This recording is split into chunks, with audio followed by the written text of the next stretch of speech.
Hello, my amazing friends, and welcome back to Fast and Fun English.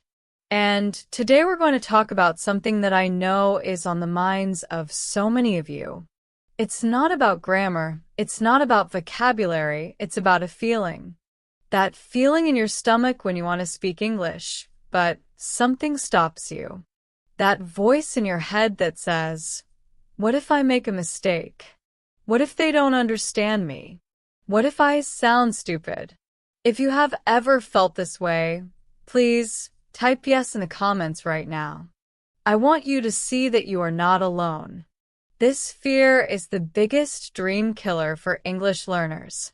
You can know all the words, all the grammar rules, but if fear paralyzes you, your English stays locked inside. But today, we're going to change that. Today, we are not just learning English. We are learning to be brave in English. We will talk about practical strategies to quiet that fearful voice and let your confident voice shine through. This is about psychology as much as it is about language. Are you ready to unlock your voice? Let's begin. Chapter 1. The Confidence Myth. Why you feel this way. First, let's destroy a big myth. Many people think that confident speakers are people who never feel fear. This is completely false. Confidence is not the absence of fear. It is the ability to speak even when you feel afraid. Think of a singer performing on stage. They might feel nervous, but they sing anyway. Their action is louder than their fear. The same is true for you. The goal is not to eliminate the butterflies in your stomach, but to teach them to fly in formation. So, why does speaking English feel so scary? 1. Fear of judgment. You worry that people will judge your intelligence based on your English mistakes. Remember, your English level is not a measure of your intelligence. It's a measure of your practice in one specific skill. 2. The perfectionism trap. You believe you must speak perfectly before you can speak at all. This is like saying you must be an Olympic runner before you can go for a jog. It's impossible. Perfect is the enemy of good, and good is the enemy of done. The goal is communication, not perfection. 3. The identity shift. When you speak your native language, you are funny, smart, and interesting. When you switch to English, you might feel like a different, quieter person. Our mission is to bring you your personality into your English. Understanding that these feelings are normal is the first step to overcoming them. Chapter 2. Mindset Shift 1. Reframe your goal from perfection to connection. This is the most important shift you will make. From now on, your goal in a conversation is not to impress the other person with your perfect grammar. Your goal is to connect with them. Think about it. When you talk to someone, what do you care about more? That they use perfect grammar, or that you understand their idea and feel a human connection? You care about the connection, and so does the person you are talking to. When your goal is connection, a mistake is just a small bump in the road, not a wall that stops the conversation. If you say, "I go to the park yesterday," the other person will still understand you. They will focus on the park, on your story, not on the grammar error. Action step. Before you enter a conversation, say this to yourself. My goal is to connect and share my idea. My grammar does not need to be perfect.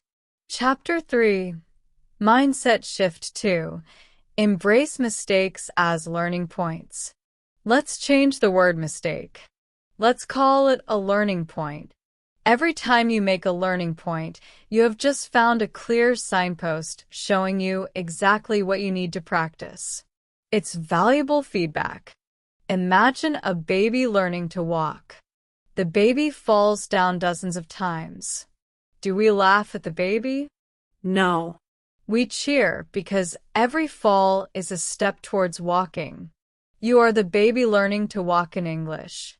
You must give yourself permission to fall. Celebrate your learning points because they mean you are trying, you are growing. Action step: keep a learning point journal. After you speak English, write down one sentence you said that felt wrong or that you want to improve. Don't feel bad about it. Just write it down. For example, I said, I very like coffee. I will learn the correct way. I like coffee a lot. This turns fear into active learning. Chapter 4.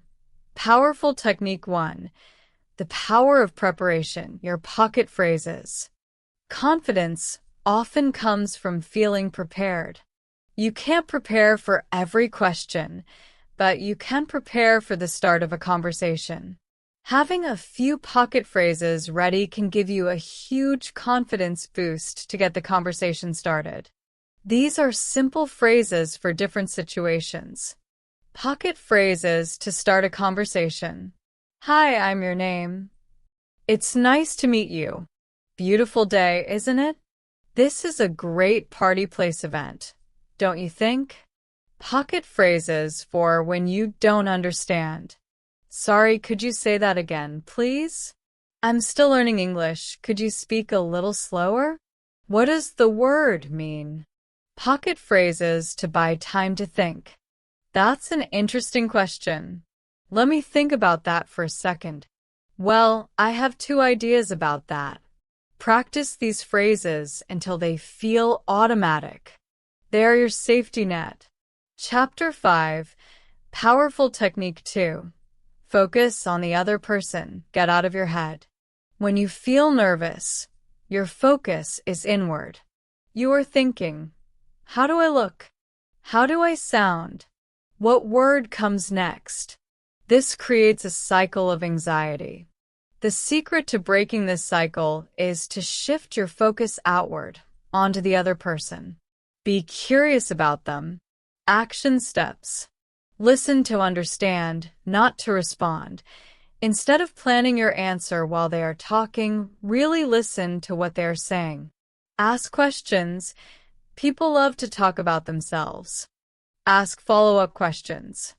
This takes the pressure off you to talk constantly and makes the conversation more natural. Them. I'm a teacher. You. That's great. What subject do you teach? Or, what do you enjoy most about it? When you focus on the other person, you forget to be nervous about yourself. Chapter 6. Powerful Technique 3. Use the magic of body language. Your body language doesn't just communicate to others, it communicates to your own brain. Science shows that standing or sitting in a confident posture can actually make you feel more confident. The confident speaker's body language. Stand tall or sit up straight. Don't slouch. Open up your chest. Make eye contact. This shows you are engaged. It doesn't mean staring without blinking. Smile. A smile is a universal sign of friendliness. It relaxes you and the person you're talking to. Use your hands. Gentle hand gestures can help you express yourself and release nervous energy. Before you start speaking, take a deep breath, pull your shoulders back, and smile. You will be amazed at the difference it makes. Chapter 7. Your confidence-building workout plan. Confidence is a muscle. You have to exercise it. Here is a 5-level workout plan. Start at level 1 and move up when you feel ready. Level 1. Solo practice, 0 pressure. Mirror talk. Speak to yourself in the mirror for 2 minutes each day. Describe your day, your plans, your feelings. Voice recording. Use your phone's recorder. Talk about a simple topic for 1 minute. Listen back. Get used to the sound of your own voice in English. Level 2. Practice with technology, low pressure. AI chat partners. Use language learning apps that have AI chatbots. You can have text or voice conversations with a robot. There is no judgment. Leave voice messages. If you have a friend who is also learning, exchange voice messages on WhatsApp or Telegram. You have time to think before you speak. Level 3. Practice in controlled social settings, medium pressure. Language exchange apps. Find a partner on Tandem or HelloTalk. Agree that you are both learners. It's a safe space to make mistakes. Small groups. Join an online English conversation group.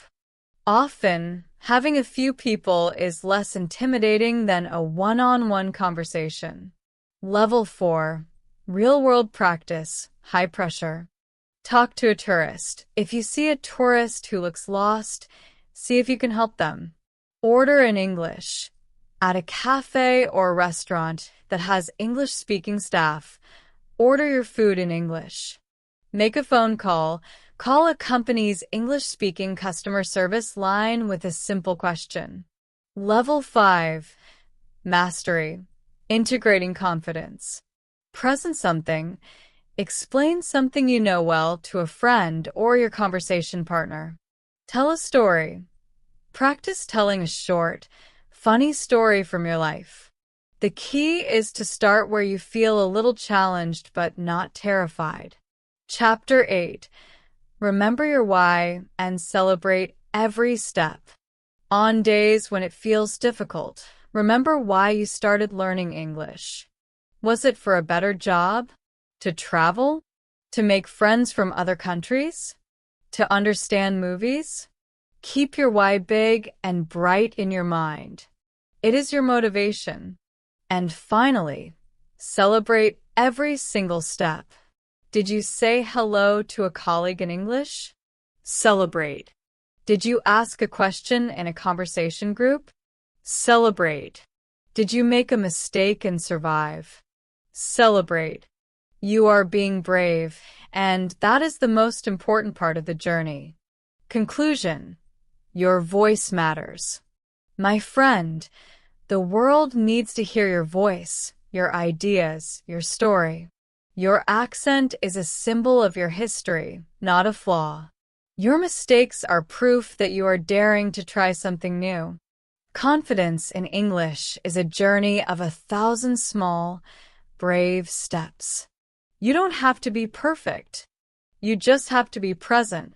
You just have to be you.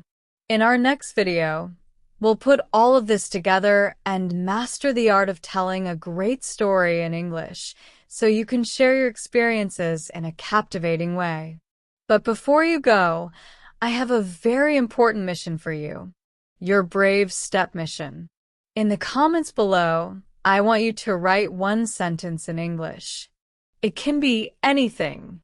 My name is, or I feel happy today, or I learned something new. This is your first or your next brave step. Let's support each other and create a wave of confidence together. Thank you for your courage. I am so proud of you. Keep going one brave step at a time. I'll see you in the next video. Bye for now.